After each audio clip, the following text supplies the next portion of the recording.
Jói, bara fyrstu viðbrögð?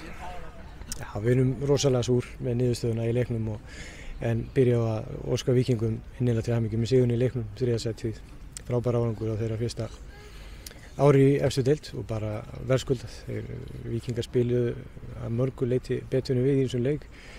Við ætluðum ekki að fara í keppni að hver spilaði betur, við ætluðum að byrja á að verja markið okkar og nýta svo það sem að gæfist þegar það þyrfti að fara að stíga hærra og það gekk ekki. Við fengum færi til þess að gera eitthvað í þessum leik en það tókst ekki í dag og þess vegna er maður rosalega súr núna en við erum samt alveg staðráðin í því að þetta má ekki skilgreina allt tímabilið. Skiptir einhverju máli, 3. eða 4. sæti? Það skiptir allt máli í þessu. Þetta er bara leikur sem tapaðist við ætlum ekki að tapa og okkur finnst svona í síðustu leikjum, efri hlutin hefur ekki verið spilað vel hjá okkur og aðeins og undan því líka voru að kasta frá okkur stigum með svona silli í jafnteflum og við ætlum að enda þetta á góðu nótum en við verðum bara að snúa þessu upp í það að við verðum að gera betur næst og það er ekkert annað í boði. Á það koma rautt spjald í fyrri hálfleik? Já. Það er bara einfalt? Já, það er fyrsta útskýringi var að hafa komið leikmaður niður fyrir markmanninn en það skiptir engu máli þó svissir hlutverkum varnarmanns og sóknarmanns, það er alltaf einn eftir. Ef þetta hefur verið varnarmaður og bara markmaður eftir þá er það rautt á varnarmannin. Útskýringarnar komur svo færibandi eftir þetta og það er bara eins og með börnum mína þegar þau byrja að útskýra alls konar þá eru þau yfirleitt sekk eitthvað sem ég er að tala og þannig að þetta var, hann bara vildi ekki gefa rautt spjald í kvennaleik í fyrri hálfleik og við höfum séð þetta áður og við höfum eftir að sjá þetta aftur og það er sorglegt. Hvað finnst þér að leikmaður tímabils hafi verið verðlaunað fyrir leik í dag? Já, hérna hafið þið ekki tíma. Við reyndum að fá svo breytt og við fengum bara nei. Og ég spurði hvort það finnst eðlilegt fyrir utan að vera með einstaklingsverðlaun í hópíþrótt sem er önnur umræða, ég ætla ekki að taka hana núna. Ég spurði af hverju vil ég gera þetta fyrir leik, þið eruð að fara að láta hann hafa önnur verðlaun eftir leik. Ef að koma lykilmoment, finnst ykkur eðlilegt að leikmaðurinn sé með þetta í hausnum verður að hleypa inn á. Já, ég er ekki sáttur. En ég ætla samt að segja að ég tek annan hlut á mig sem að mér grunnar að geti alveg vegið þyngra í öllu því að Sandra María er leikmaður sem er með breitt bak og hún hefur alveg þroska og aldur og reynslu í það að díla við þetta.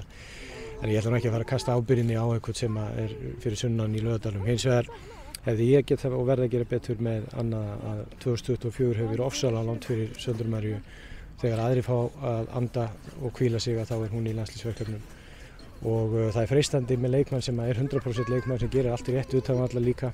Þá er rosalega, maður getur verið fljótur að gleyma og ég hefði átt að spila betur úr leiktíma Söndru Maríu á þessu tímabili og svona lykilmoment geta alveg, það getur haft áhrif á svona lykilmoment að langþreyta hennar á árinu 2024 og þar verð ég að gera betur.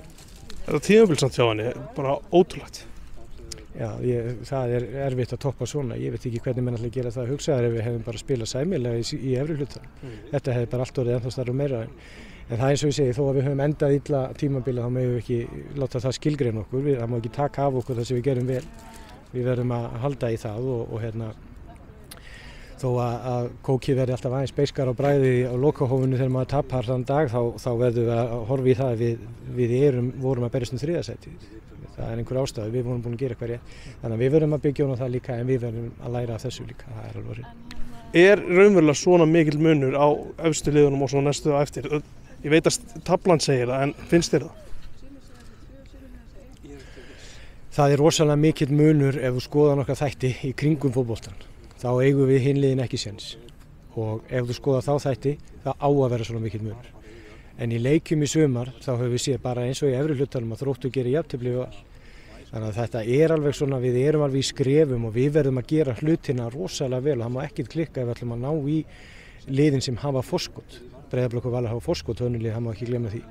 Þannig að við verðum að gera rosalega vel í þessi skipti sem við mætum þeim og þá þýðir ekkert að vera lítil í sér og mér fannst við vera það svona í 45 mínútur á móti Blikum daginn og mér fannst við vera það í fyrsta leik á móti Val í sumar.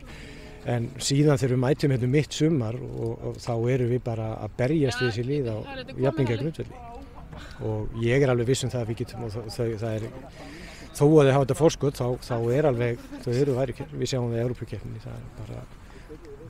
við verðum að gera betur hinliðin líka, það verður að vera meiri samkeppni og ég held að við séum ekkert svo rosalega langt frá þessu þannig. Loka spurningi, verður þú áfram? Já, ég verð áfram.